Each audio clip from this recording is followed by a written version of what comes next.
Hello everybody, Claudia Boleyn here. Claudia! My little Habibi! How are you? Give me a hug. Give me a hug, eh? Funny story. I went and got myself thousands of subscribers anyway. At least 300 of them were directly because of you. Thank you for that. At least 500 were directly because of Sargon. Thanks to Sargon for the request, by the way. Normally I wouldn't go back to the same turd twice, but you tell me how on earth I'm supposed to say no to that beard. And for you, Claudia, I thought I'd make an exception because you are just awful. I mean, you're awful. In every conceivable dimension, your essence begins and ends in awful. It's like staring into the eyes of a gargoyle. Just awful.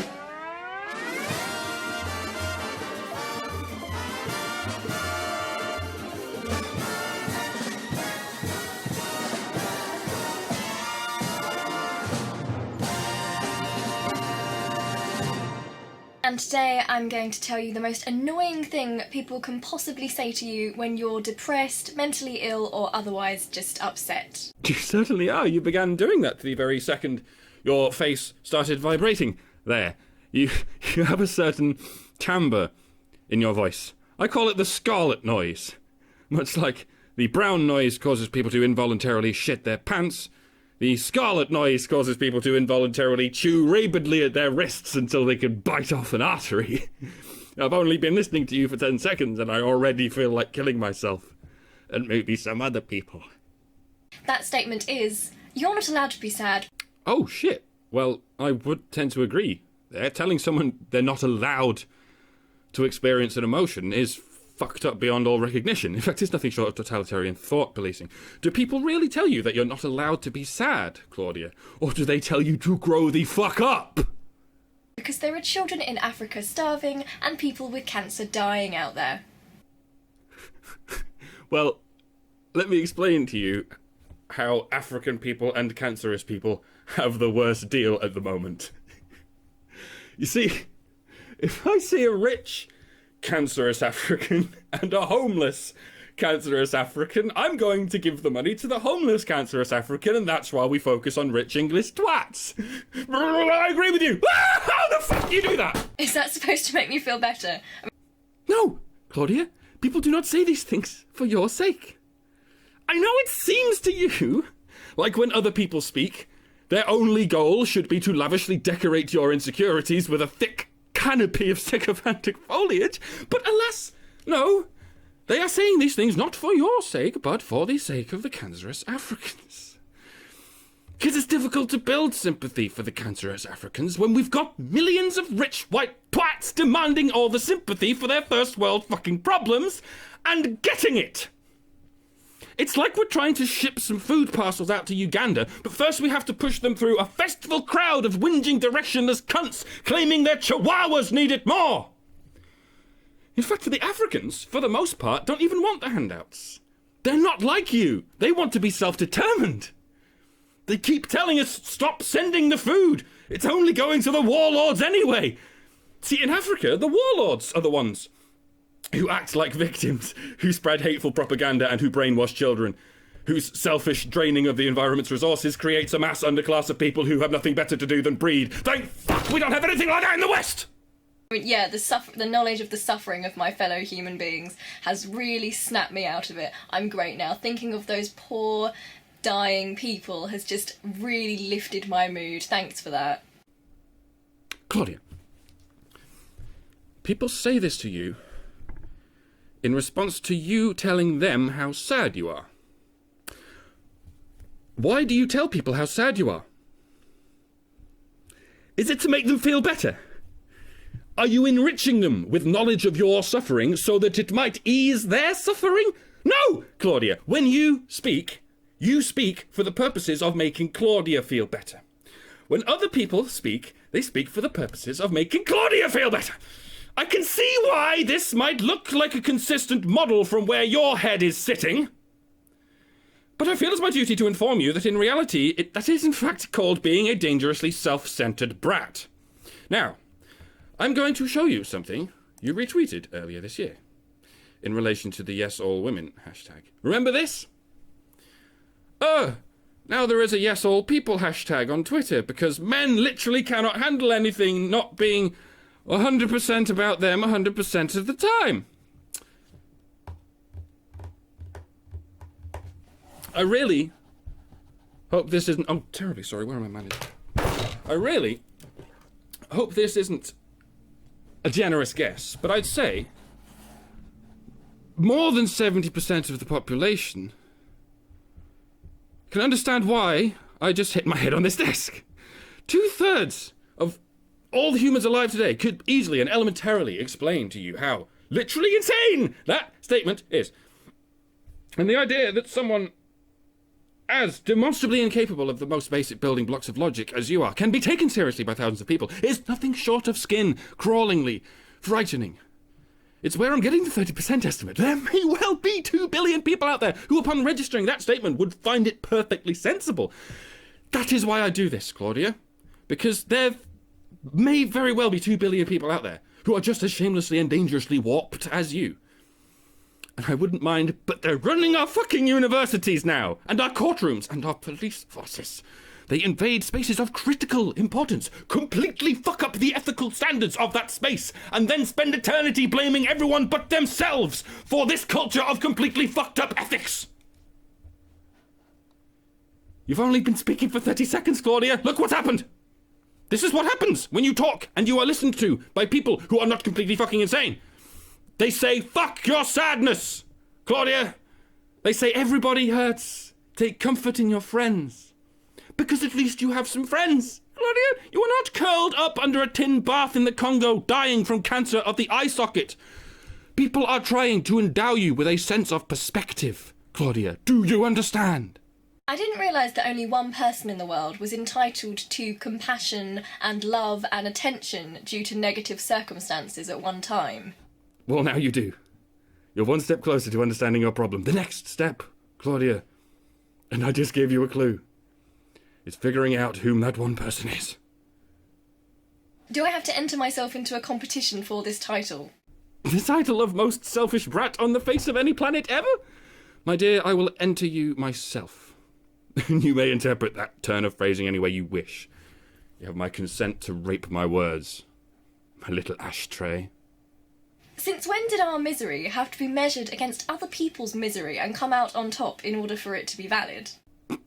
Well, you see, Claudia, although the aim of humanitarianism is liberation for all people, but liberation for unliberated people especially, it does help rich people too. It teaches them to be more open with their compassion and their altruism and their community spirit. As the proverb goes, a society grows great when old men plant trees in whose shade they shall never sit.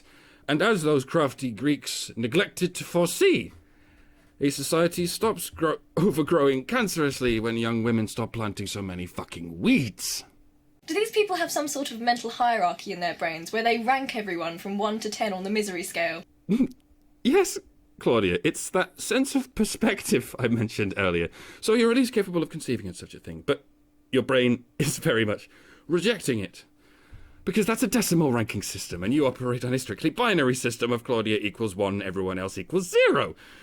The idea of a grey area would severely compromise your core functions, wouldn't it, Claudia? Do they know how silly and nonsensical they sound when they say this kind of thing to people? No, I don't think they do. It would be like if you got your leg, let's say your right leg, bitten off by, let's say, a crocodile, and you came to me and you were understandably upset that your leg had been parted from your body in such a traumatic way, and I just said, pull yourself together, mate, put a plaster on it. I've got little Joey over here, and both of his legs were gnawn off by a dragon, so if you could just go in the waiting room and shut up, that would be great. If you said to me that little Joey had his legs gnawed off by a dragon, my reaction would not be, wah, what about me? Leg or no leg, my reaction would be, holy shit, dragons exist. Or, more likely, it would be, okay, I'm going to find a real doctor now, I think you're just a hobo on acid. I'm able to ascertain these things because I have a sense of perspective. The fact that you can stumble into hilarious metaphors like this that are so strewn with hyperbole and fantasy that no sense can be made of them except satirically is something of a testament to your tragic absence of a sense of perspective. We are trying to endow you. Claudia, take the perspective. Accept it gracefully into your body. And stop raping my words with your ears. More than one person are allowed to be in pain at one time. There is more than enough compassion and love in this world to go around, or so I hope. I will remember this, Claudia. Next time I am trying to explain to any feminist that men also have problems, I will remember this next time I am daring to suggest to any feminist that men sometimes have worse problems than women. And when I'm experiencing the hateful, childish torrent of self-entitled, religiously fanatical victim ideology that spews from the dog-eared consciences of these bigots. Next time I'm blinking madly into that sandstorm of no, they don't, women have it worse, it's all men's fault, etc., etc., etc. I will remember what you said, and I will take it to heart, that I should never take it personally, that you are simply horribly broken human beings who have never known a life outside a narcissistic bubble of hypocrisy. Thank you, Claudia. You at least leave me, after an interesting series of obstacle courses, able to smile.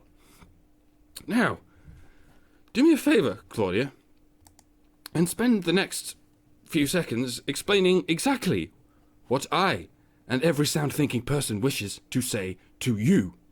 I find this argument really disrespectful to people with cancer because they're going through a traumatic time themselves and you're just deciding to use them to silence other people who are also perhaps going through something quite traumatic in their own lives.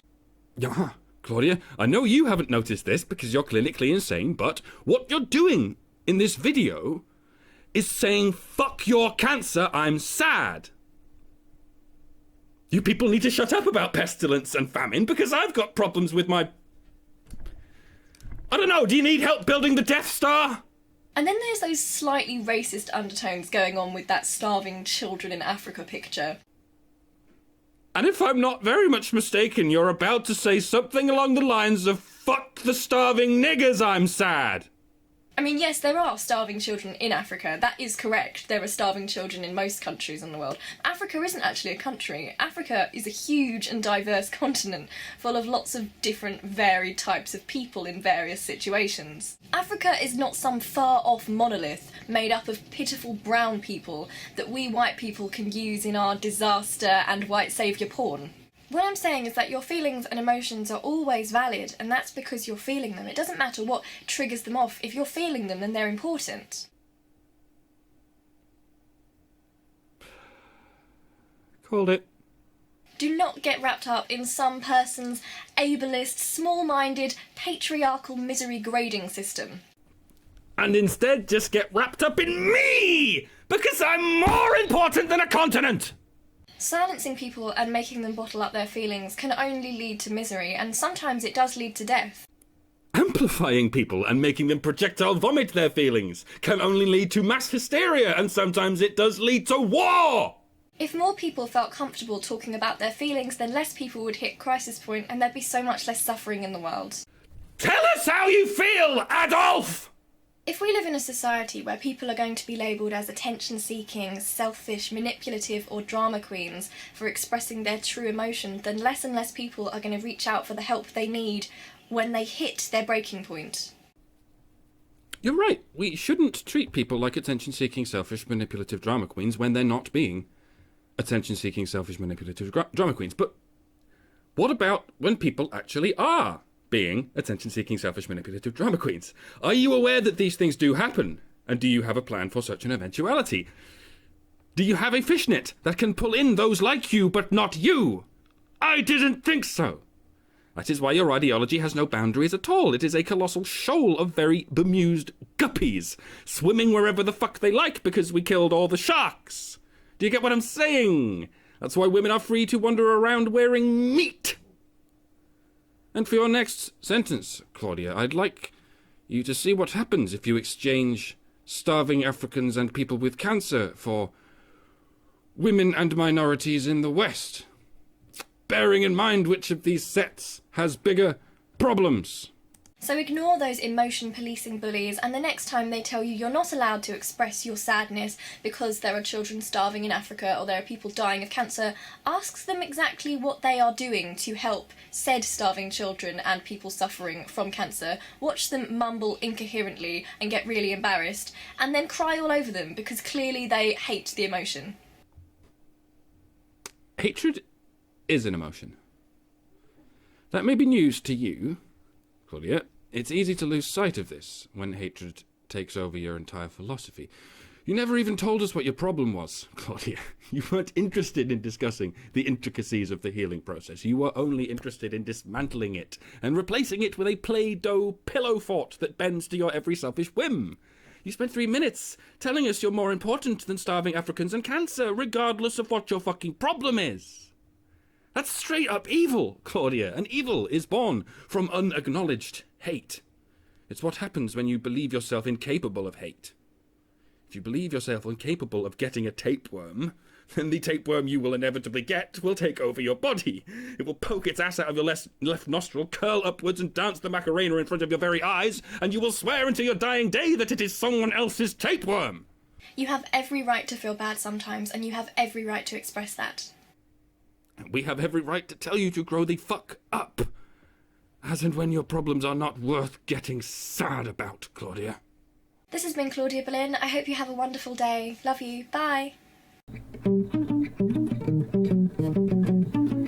And so, Claudia, in honour of Metalgate, I'm sitting in my room with a needle in my hand, just waiting for the tomb of some old dying man.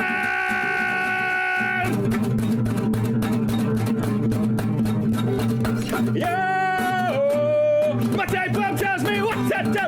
Yo, my tapeworm tells me where to go. Pull the tapeworm out of your ass. Pull the tapeworm out of your ass. Pull the tapeworm out of your ass. Pull the tapeworm out of your ass. And hey, Claudia, I'm totally not going to respond to your next musical endeavour. I'm totally not going to ruthlessly rip it apart musically. So you can go ahead and do a musical video and not worry at all about what's going to happen. Okay?